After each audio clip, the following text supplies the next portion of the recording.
గట్టిగా పలకాలి. నారా చంద్రబాబు నాయుడు గారి నాయకత్వం.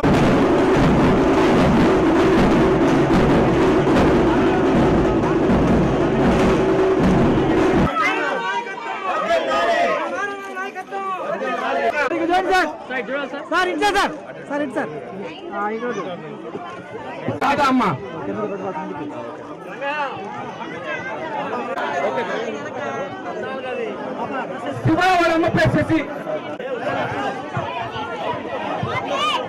మా డ్రెస్ వేసుకుని రా.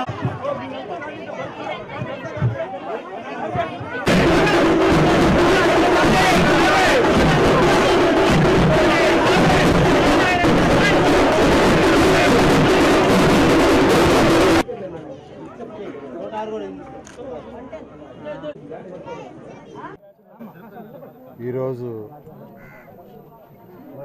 5వ డివిజన్లో భవిష్యత్ గ్యారంటీ కార్యక్రమంలో ఈరోజు యాక్చువల్ ఇక్కడ రావడం జరిగింది. ఇక్కడ ఎక్కువ మంది ఎస్టీలు ఉన్నారు, పేదలు నిరుపేదలు. ఇది పెన్నా రివర్ ఆనుకొని యాక్చువల్గా ఉన్న ఇల్లు. నేను ఆయకట్ట మీద ఉండే ఇల్లు. వీళ్ళలో ఎక్కువ మంది చిన్న చిన్న పనులు చేసుకునేవాళ్ళు, చాలా చాలా చిన్న పనులు చేసుకునేవాళ్ళు. అయితే వాళ్ళ పరిస్థితి డెవలప్ చేయాల్సిన బాధ్యత ప్రభుత్వాన్ని. వాళ్ళ యొక్క ఆర్థిక స్థితిని పెంచాల్సింది, వాళ్ళ యొక్క పిల్లల యొక్క ఎడ్యుకేషన్ డెవలప్ చేయాల్సింది ప్రభుత్వం బాధ్యత. ఇక్కడికి పోయినసారి వచ్చినప్పుడు నేను చూసినప్పుడు పిల్లల పరిస్థితి, వాళ్ళ డ్రెస్ చూస్తే కొంత వాళ్ళకి హెల్ప్ చేయాలనే ఉద్దేశంతో ఇక్కడ ఉన్న మా తెలుగుదేశం పార్టీ నాయకులు ఎవరైతే ఈ division president, vice president, secretary కావచ్చు, బూత్ కన్వీనర్, బిఎల్ఏలు కావచ్చు, వాళ్ళకి చెప్పాను ఇక్కడ ఎంతమంది పిల్లలకి డ్రెస్సులు కావాలో ఐడెంటిఫై చేయమంటే 350 మంది కావాలన్నారు. కొంత సహాయం ఇప్పుడు కూడా ప్రభుత్వాలు చేయాలి. ప్రైవేటు వ్యక్తులు కొంతవరకు చేయగలరు. ప్రైవేటు వ్యక్తులు 100% చేయటం ఎవరికైనా కష్టం. అది టాటా బిర్లాలైనా కొంతవరకు సపోర్టింగ్. అయితే ప్రభుత్వాలు అటువంటి పని చేయాలి. ఎందుకంటే 2014లో నేను మినిస్టర్ అయినప్పుడు నా ఆధ్వర్యంలో 2000 మున్సిపల్ స్కూల్స్ ఉన్నాయి. 2000 మున్సిపల్ స్కూల్స్, 114 మున్సిపాలిటీస్లో 2000 మున్సిపల్ స్కూల్స్. మన నెల్లూరు రూరల్ అర్బన్లో 67 స్కూల్స్ ఉన్నాయి.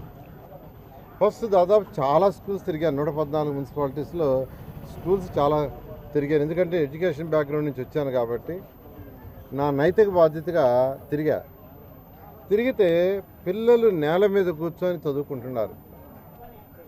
మనం 2014లో ఉండి ఇంకా కూడా పిల్లలు నేల మీద కూర్చొని చదవటం కరెక్ట్ కాదని ఆ రోజు మా అధికారులకు ఆదేశించా. ఇమ్మీడియట్గా ఎన్ని బెంచీలు కావాలో ఐడెంటిఫై చేసి ఆర్డర్ ఇచ్చేమని. 33,000 బెంచీలు కావాలన్నారు. 3 మంత్స్లో ఇచ్చేశారు. నిజంగా అధికారులు నేను అప్రిషియేట్ చేస్తున్నా. 3 మంత్స్లో కంప్లీట్ చేశారు. అంతేకాదు మున్సిపల్ స్కూల్స్ని చదివే పిల్లలు కూడా ఉన్నత స్థాయికి పోవాలని నారాయణ గ్రూప్ యొక్క మెటీరియల్ ఏదైతే ఉందో ఆ కంటెంట్ని ఇచ్చాను ప్రింట్ చేసుకోమని.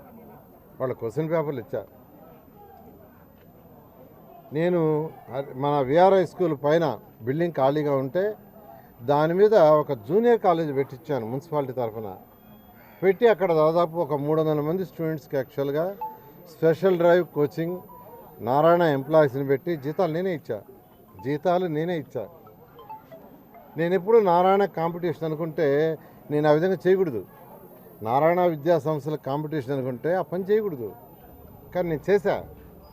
నెల్లూరులో ఉన్న సోషల్ వెల్ఫేర్ కాలేజీలు, స్కూల్స్లో అదే పని చేశా.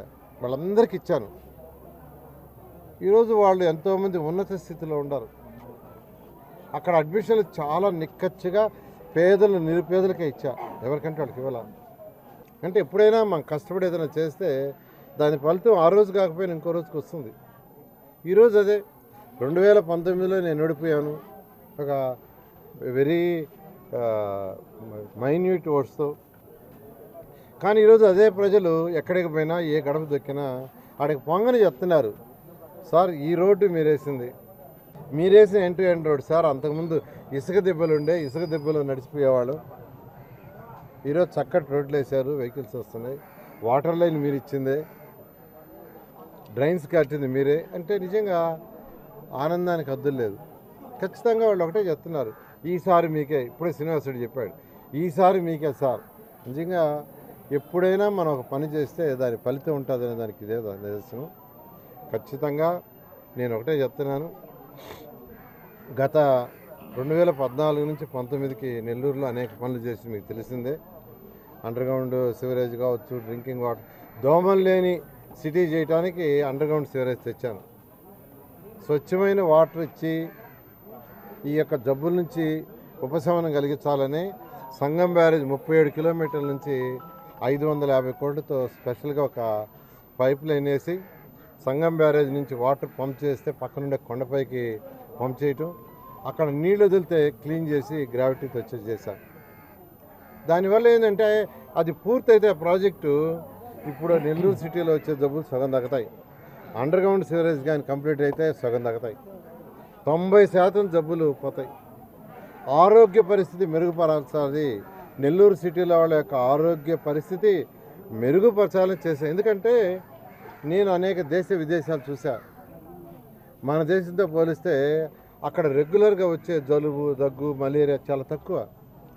దానికి కారణం ఏంటంటే అక్కడ దోమలు ఆల్మోస్ట్ 99% ఉండవు. ఎందుకంటే వాళ్ళ సిస్టమ్ మొత్తం అండర్గ్రౌండ్ సిస్టమే. డ్రింకింగ్ వాటర్ అంట చాలా పర్ఫెక్ట్గా ప్యూరిఫై చేసి ఇస్తారు. అలాంటి సిస్టమ్ని నేను నెల్లూరు తెచ్చాను. ఆల్మోస్ట్ 85-90% కంప్లీట్ చేసాం. అయితే ఈ నాయకులు వదిలేశారు దాన్ని. ఖచ్చితంగా 2024లో తెలుగుదేశం ప్రభుత్వం వస్తుంది, ఆ ప్రాజెక్టులని కంప్లీట్ చేస్తాం.